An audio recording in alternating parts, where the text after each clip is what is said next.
Hello to everyone. Class हमने अब तक अपने चैप्टर में मेज़रमेंट के बारे में स्टडी करा था कि मेज़रमेंट किस तरीके से होती है, कहाँ कहाँ मेज़रमेंट का यूज़ है। हमने देखा हमारे आसपास सब जगह में मेज़रमेंट की नीड होती है।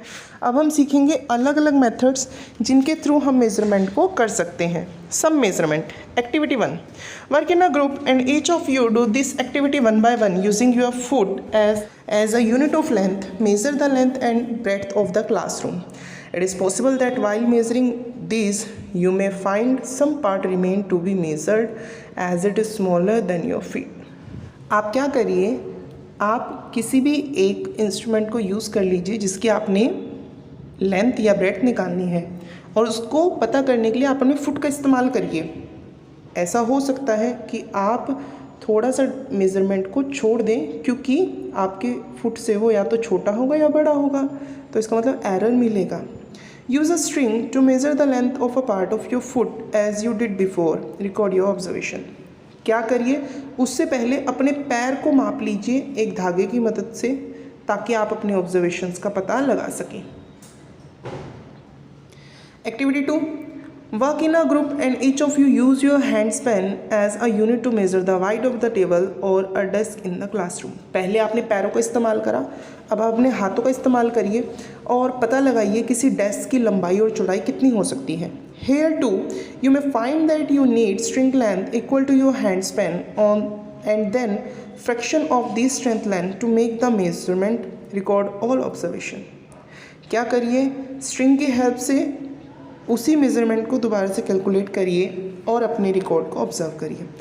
We see that measurement means the comparison of an unknown quantity with some known quantity. This known fix quantity is called a unit.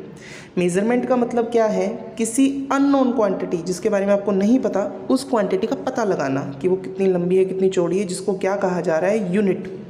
The result of measurement is expressed in 2 parts. और जो measurement है वो 2 parts में बताया जा सकता है। 1 part is a number, the other part is unit of the measurement.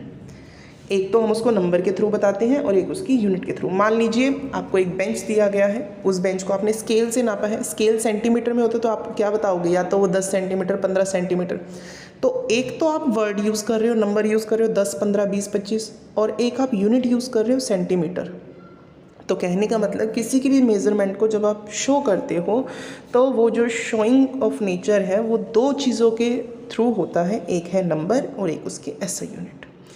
For example, if in activity 1 the length of the room is found to be 12 length of your foot, then 12 is the number and foot length is the unit selected for the measurement. मान लीजिए आपको एक room को measure करने के लिए बताया जाए और ये कहा जाए कि जो उस रूम की लेंथ है वो आपके पैर के 12 है, मतलब वहाँ पे 12 जो है वो नंबर है और जो पैर है वो आपकी यूनिट है।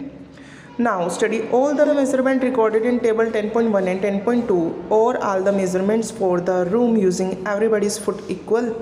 आप मान लीजिए जैसे आपने 10.1 और 2 में अपने फुट्स का इस्तेमाल करा, अपने हैंड स्पेंस का इस्तेमाल करा मेज़रमेंट करने के लिए। अब आपके 3-4 फ्रेंड्स को कहा जाए कि उसी मेज़रमेंट को दोबारा से करो, तो क्या सबके हाथ और पैर इक्वल मिलेंगे? Are everybody measurement by hand span of the weight of the table equal?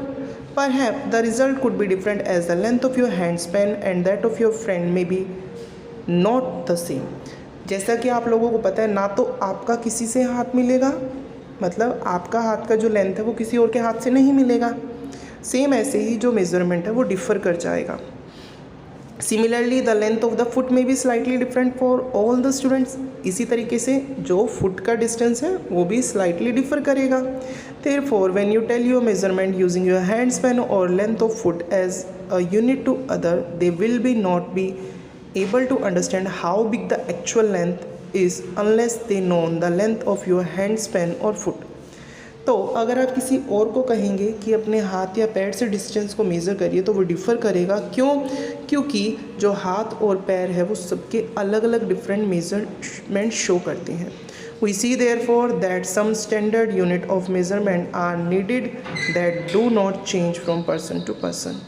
पर हम यहाँ पर इस चीज़ को ओवरकम करने के लिए, ख़त्म करने के लिए स्टैंडर्ड यूनिट्स का इस्तेमाल कर सकते हैं जो कि पर्सन से पर्सन वेरी नहीं करती।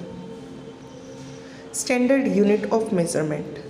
अब हम यहाँ पर वो तरीका पढ़ेंगे जो कि सबके लिए सेम होगा।